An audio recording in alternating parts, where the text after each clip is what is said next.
Hello, Mandi Cloete. Is that how I say your surname? I've never said your surname Yeah, out there. Oh my that's God, I got it absolutely right. fine. Okay. Well, there's many versions, but I respond to all of them. Oh, how do you say it? So there's Cloete, Cloete, yeah, Cloete, How do you yeah. say it? I say it as Cloete now. Poet. Oh my God, like you've already blown my mind. Oh, So thank you. people who don't know who you are, I would like to just sort of say, first of all, that I am really humbled and excited and probably a bit overexcited about being on this chat with you because you are the person in the world that I go to when I am at my darkest, my most confused, and in my most crisis moments.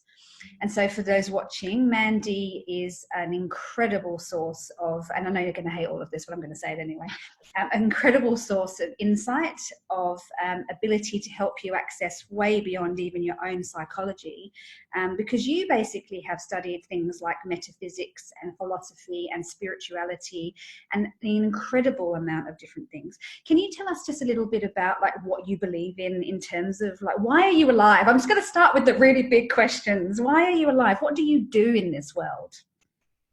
Oh, well, what do I do in this world? I'm passionate about um, bringing people into presence. So bringing people into present moment awareness, connecting with the truth of who they are beyond their physical reality, which I think, given what's going on in the current climate, is we're primed and ready for something different to what's occurring, right? Um, what do I believe? I believe we are a crisis. You mentioned the word crisis. I see crisis as being, any crisis as being a turning point, and that's the place where I tend to work with people when they're having turning points in their life and they're looking for something beyond their reality. Yeah. I believe, what do I believe? You might need to be a little bit more specific because I've got so many beliefs, I but know. in this context, straight up, it's that we are multidimensional beings. We're not just what we see in the physical aspect, and we're so much more than we perceive ourselves to be, and we have access to a depth of energy and connection and really fundamentally love within ourselves. Yeah. And so I'm quite excited about what's occurring on the planet at the moment. Let's just jump straight in there Yeah, let's because do it. Let's go. I'm ready. this is why we're having this conversation as well, is it is pretty serious what's happening, but it's also an opportunity for us and an invitation for us to come not only home and when we're being shepherded into our homes, but to come home to what's really important to us and our innermost being. So pain is a, I know you and I have spoken about this before, but pain is an incredible motivator and catalyst for coming home to a deeper relationship with yourself. So that's what I do. That's, I guess, why I'm here. And yeah, that's what I believe. And so you and I have kind of spoken, beautiful answer as always. You and I have spoken quite a lot about in my own sessions. So this is about, and then conversations outside of that, but like coping with incredible discomfort or coping with incredible feeling of not being in harmony, and then what that means and what you do with it. And so I'm interested in talking to you now about why do we get uncomfortable to this point, and in terms of like feeling desperately or even in despair, like I've been in those places when I've been speaking to you at times, that despair and discomfort, and your beautiful advice to me is quite often always these are just layers of experiences, but the depth and the pureness of who we are is not discomfort or despair. But I think it's better that it comes from you. So if people are not feeling comfortable during this kind of experience that we're having in the pandemic, because it's, that's a natural response, what do you think about comfort and how do we help ourselves and each other? Yeah, beautiful question. And there's a lot in that. I know. So I don't ask simple questions.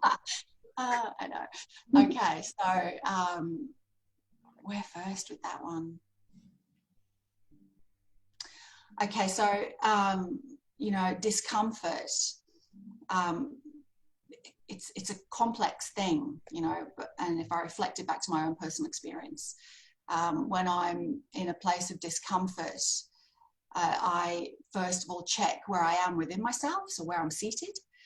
Discomfort can come from an attachment to a particular expectation of, you know, how things are meant to look in life, or the attachments that I had that you might have that are potentially taking you away from your innermost being, your centeredness. So there's a big shakeup happening around that at the moment for people. I think discomfort also comes from well, a beautiful description of that for me is the more centered you are in your innermost being, so the more present you are, the more open your heart is. And when I talk about the heart, I talk about it as a portal. You know, it's an incredible, powerful portal to be able to access consciousness, to bring in that level of awareness and love and peace and harmony, which inform your actions as to how you are in the world, right? So when you're in discomfort, for me, it's an indicator of how far away you are from that.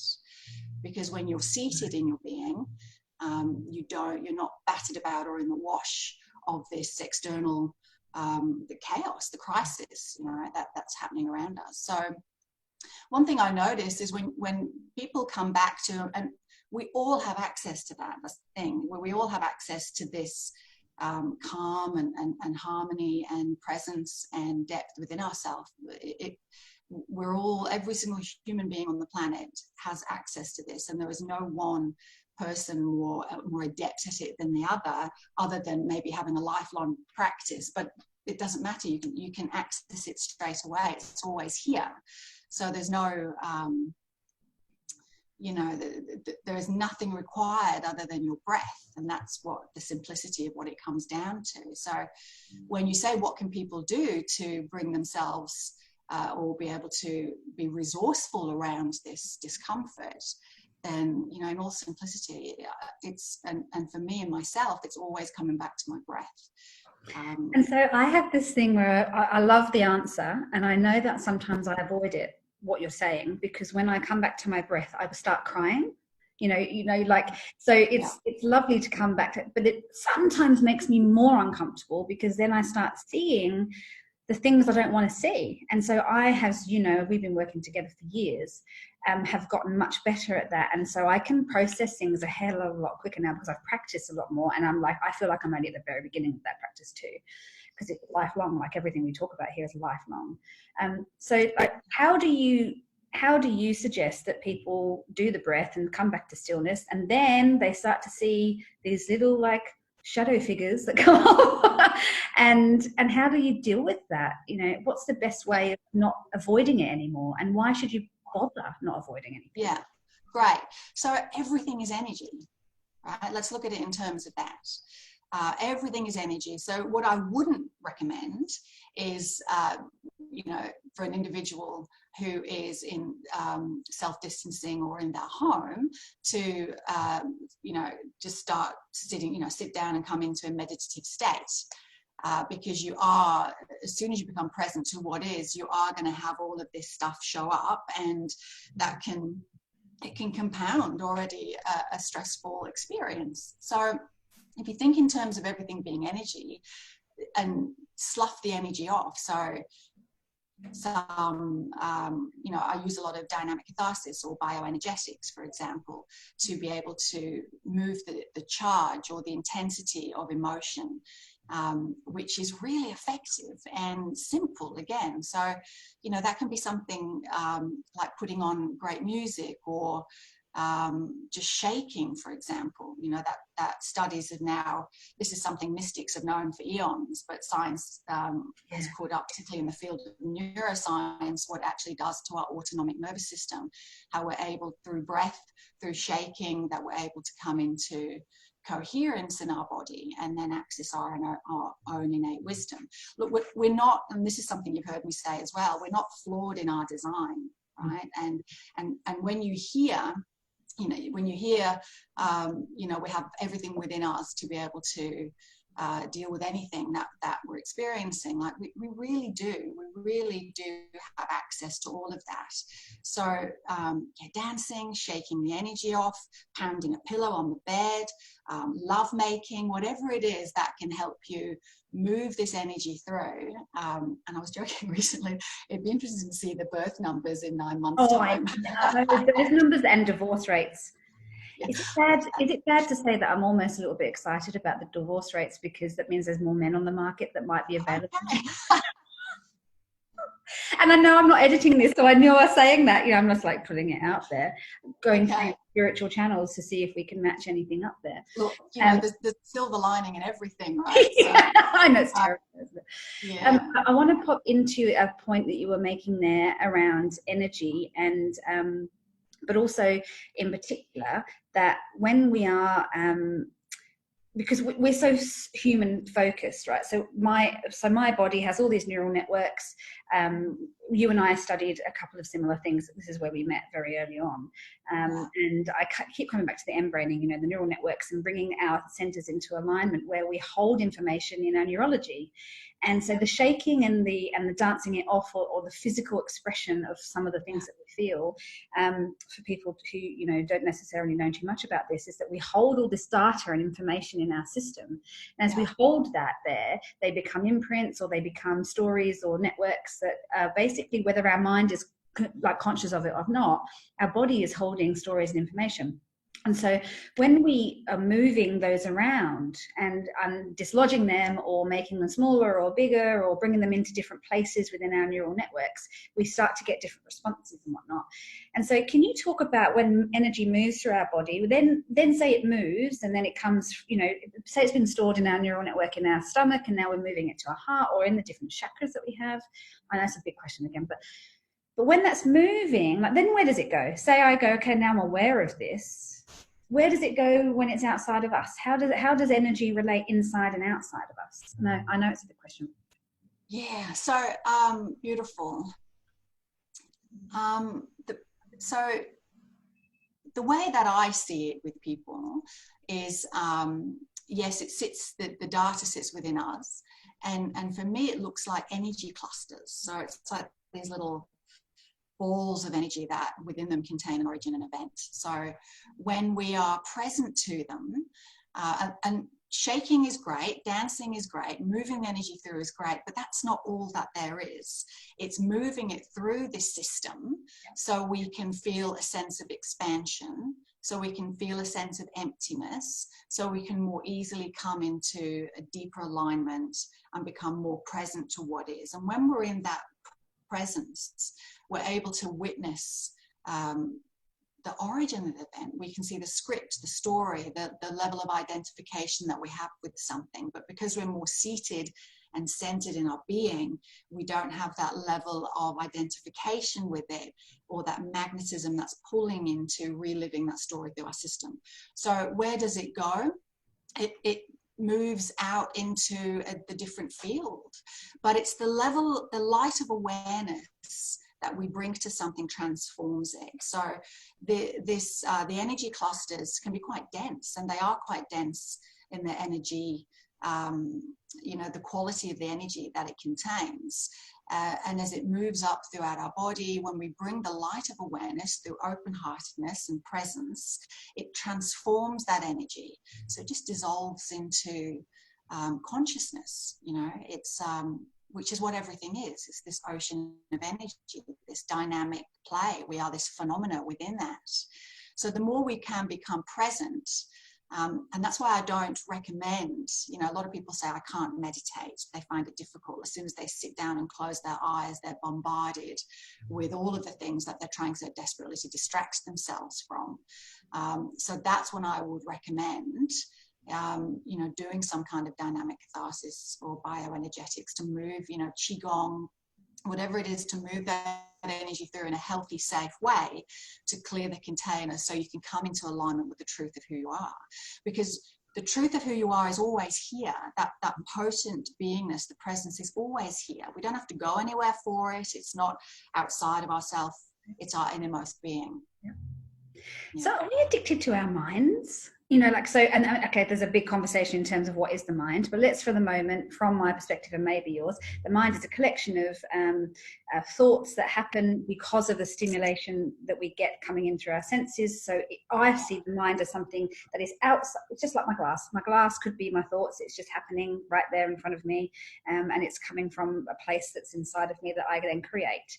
So then we have become very attached, I think, to our thoughts and our mind. And what do you agree with that? And if so, what do we need to recognize? Because I reckon our minds and our thoughts are going to be on overdrive. Oh, totally. More than ever. Yeah, absolutely. And that's reflected in the world, right? It's reflected in the world that we're living in. And so it's coming into the body, because the body lives in the present moment.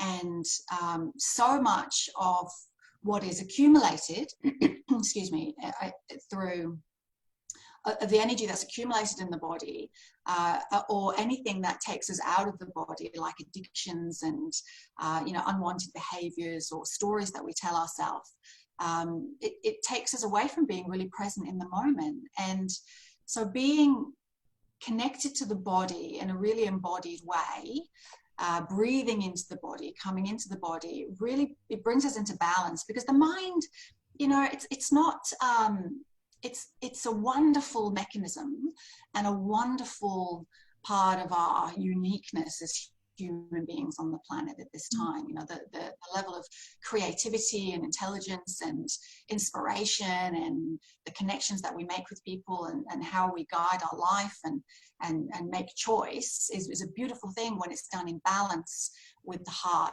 and the body. And what we're seeing with the world at present is this complete out of kilter, this off center, this out of balance, where the mind can run amok without being tethered to something much more meaningful and profound. And this is the invitation we've got now, bringing it back to people being in their home. There really is nowhere to escape. And, the most transformative moments in my life are where I've been brought to my knees in crisis, and there's been nowhere else to go other than within. And that's the invitation that's being extended to all of us at this time. There's that classic line, don't believe everything you think, but when it's done in a balanced, coherent way, then it's a magical thing. But it's in order to recognize when your mind is in control, when it's spinning stories, and that's where anchoring into your innermost being, where being present, being heart-centered, in an embodied way, in a practical way, in a way that we are built for, it changes the relationship that you have with your mind, for sure. You taught me very much recently, like a million things, but the thing that I've been practicing the most is like when to know when I'm in grief and when to know I'm on repeat. Like, so if I'm having a repeating thought, I see it as an algorithm, and I'm like, hang on a minute, did I just get triggered because of a song? Or did I just get triggered because of a moment where, I don't know, I saw a sign and it reminded me of something? And then that brought up a repeated part of my experience of grief versus actual grief and actually moving things through. The reason I want to talk about grief as well is because with any change, loss occurs, whether you chose the change or not. So even when you choose something to change, that could be significant or not, there's still a loss. And so I think we're in this experience, and I think we're only at the beginning of it. Like, genuinely, like, this is the very beginning of a level of awareness that our collective experience across the globe. People are going to be coming into that massive identity change. We're going to be grieving ways of living, ways of connecting. And as we go through that, how do people sort of start to recognize that grief is occurring? And then how do you recognize what's like a repetitive, stop putting a record on that's on repeat and it's skipping? And how do you know when to like let it come? And then how do you know when to just go, hang on a minute, no, we're not doing this right now. This is not the most productive thing. Because I reckon we're going to be going through that really soon, if not already. if not absolutely. always. But, you know, I think it's going to be highlighted. Yeah. And it's the numbers, isn't it? Like we've, since the beginning of time, since humans were on the planet, we've been going through crises, we've been dealing with all range of situations and catastrophes and chaos and devastation. It's just now is quite unique because there's so many people doing it at the same time. And there's nowhere to go. Like, you can't hide in, you know, Jamaica, or I can't go down south and just get away from it. Do you know what I mean? Like, we can't go anywhere, literally. No, we can't. Well, we can. We can go within, and so you say you say how can you know the difference between knowing if it's grief and knowing if it's something that's on repeat, or over identification with a particular story that you're telling yourself? Well, there's no formula for that. It's really in the beingness of it and how it feels within the body, you know, and trusting your own innate wisdom to know the difference. We're going to come through this period, like we're going to come through it, and it's bringing people to kind of the edge of the abyss, right? Because that was the whole point of this conversation, is around how do we get comfortable with being uncomfortable, and in the uncomfortableness comes the not knowing, is being okay with not knowing, and we don't like that, hence why we're so structured and have so many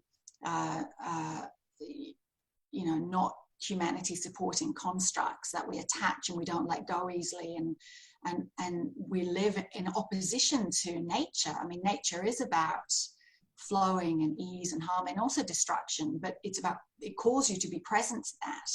So, you know, you say, how can you know the difference? Well, I think it's when you're in the beingness and in the direct relationship with it. You can only know from an inside way, from the depth of your being, where this emotion is arising from. And maybe that's a really simple question to ask yourself: where is this coming from?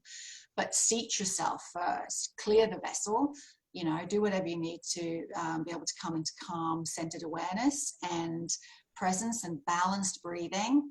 And then check in, where is this coming from? You know, something as simple as that.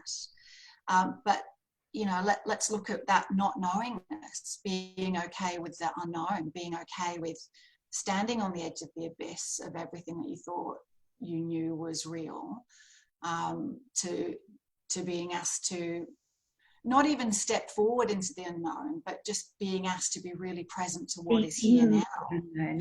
Yeah. We always are. That's the thing. You know, I said another time, this lady at the coffee shop, I'm so unsettled and so uncertain because I don't know what's going to happen. And I, you know, very gently said, we never did. We thought it was an illusion. And so how do we be better at being in the unknown, which is happening anyway? It's just that we are now aware of that more. How do we calm ourselves to that? Yeah, beautiful. So look, for me, it comes down to faith. Faith in something beyond myself. Yeah. You know, like I'm not in control of my reality. I can make choices, and I can determine and discern where I'm making choices from. And that helps. It's a constant, it's like you're in a boat, it's a constant tacking with the wind, you know, while being really present to what is occurring in this moment. And if I go too far out into the future, then there's anxiety, right? So again, you know, and you've heard me say this, life is only ever and always extending an invitation to us to really deeply see where we're living from.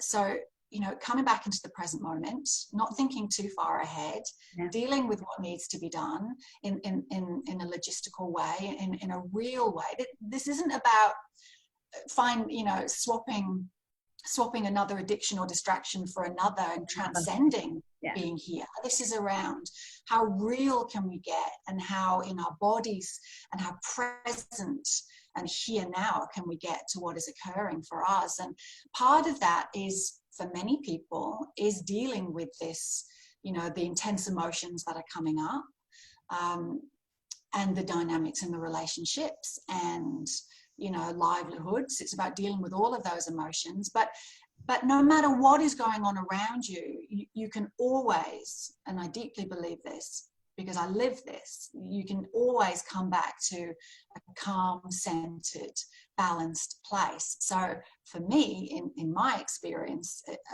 faith is deeply intertwined with that, because I have a deep faith in consciousness. I have a deep faith in spirit, and that there is this aliveness and energy which is loving us, like deeply loving us, in all moments, and it's always there to access. So when we think about, life is a journey towards wholeness, and that doesn't always feel good. It can bring up all sorts of things, but when you've been brought to the edge of what you thought was true, to be left with nothing to hang on to, at the time it can feel like your world's falling apart, but it really is an opportunity to fall into the hands of God or consciousness or great spirit or the universe or whatever it is, because that's the truth of who we are. We are not permanent. We are temporary in our humanity, and but we're also infinite in the core of who we are, and that will go on. So it's how can we tack ourselves and tether ourselves to that belief, that truth, because we become more deeply seated in the truth of who we are. We become more in harmony with who we are. We have a deeper, more loving, more compassionate relationship with self. Thereby, it happens that we have this with others as well. We recognize the oneness, and also with nature, with our animals, with our, with all the creatures on the earth, and with Earth itself. We come into alignment and harmony with that, and that is what I see is being called for now more than ever, and it's the absence of that, to the degree to which we want that to be on the planet, which has brought us to this place, I feel. Yeah, fabulous. Well, I think this is a beautiful place to end our conversation. Can you believe how quickly it goes? I feel like some kind of diva then. And I also recognize in our Zoom, like I look like really colorful and bright, and you just look like you're in heaven. Like you're this angel that's ethereal. I just like it, loving the contrast. It's so good. Soft focus on the lens, I think. Is there any, but I want to say close, but I'm just called to say, is there anything else that you would like to say right now as we end? Like, is there something that you think is important to come through you?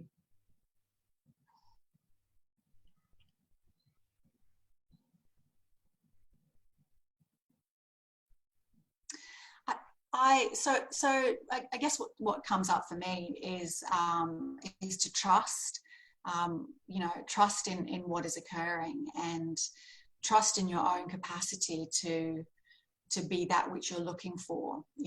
One of my dear teachers has said this, and I think it's absolutely beautiful, is, we've spent so many years looking outside of ourselves for leaders, for teachers, for guides, when really the leader that we're looking for is consciousness. And that is found within us. We all have that within us because it's the very nature of who we are. So now more than ever, this is the invitation to come within. So trust in yourself. Even if the head is screaming and not making sense of what's happening, even if the emotions are intense, trust in your capacity to be able to hold that, by coming home to the truth of who you are. And through the beauty of the internet, there are beautiful, authentic guides that can really point the way home for you at this time. Be discerning, and trust. And also, and you've heard me say this many times as well, is just ask. Ask for the help that you want. All we have to do is ask, right? And that can be asking yourself, or asking to a greater good, or asking another human. Like, the ask doesn't always have to be someone else. It can be yourself. I ask myself for things, and ask myself questions, and learning to rely on that, and also then know the difference between needing that and needing another person to help in whatever capacity that I need, you know, to be witnessed, to be, you know, connected with, to know that I exist because I am loved outside of myself and those things. Absolutely. Yeah. Absolutely. Absolutely. And beautifully, when I was walking the dog this morning, and, you know, having a conversation with myself as I do, I was thinking about this call this morning, and I looked down on the pavement, and some child had written in the words, "You are so loved," and did a big rainbow and love hearts all over the pavement. And it, you know, and I guess that's the reminder for everybody: you are so loved. Yeah. Just for the purity of who you are. Nothing else needs to happen for that. So yeah, trust in yourself. Ask yourself for guidance and see what arises. You know, we live in there is a beautiful, beautiful energy and dimension available to us at all times. Yeah. You reminded me, I'm going to close on this, is you often always say, often always, I don't know if that goes in the same sentence, but you often say to me, and nothing else needs to be done here. Nothing else needs to be done. It's just about being. It's just about existing, and that's it. And quite often I just sit in that. Nothing else needs to be done here. And then literally within minutes, the next step is or even if not, to be honest, like, it just calms me down enough to go, nothing needs to be done. I just need to be here. Like, that's my job, is just to be here in the world and then exist in a way that might be useful. But even that, I let go and I just go, nothing else needs to be done here, and just experience it as it happens. So thank you for those learnings. I am really, really honored, because I know you don't do this. You don't get on the internet and be recorded. And so I am really, really genuinely grateful that you did, because I know you're doing it for as many people might see this or not or whatever. But I know that you're doing it and stepping outside of your own comfort zone to be of service in a greater way. So I am and I also want to just say thank you for all the support you've ever given me over the last few years, because sometimes I think, you know, the reason I am who I am is because of the learning and the development I get through you, amongst myself and others. But you are one of the very key people that help me. So thank you, Mandi. No, it's an absolute honour. Thank you so much. Thank you. My pleasure. I'm going to stop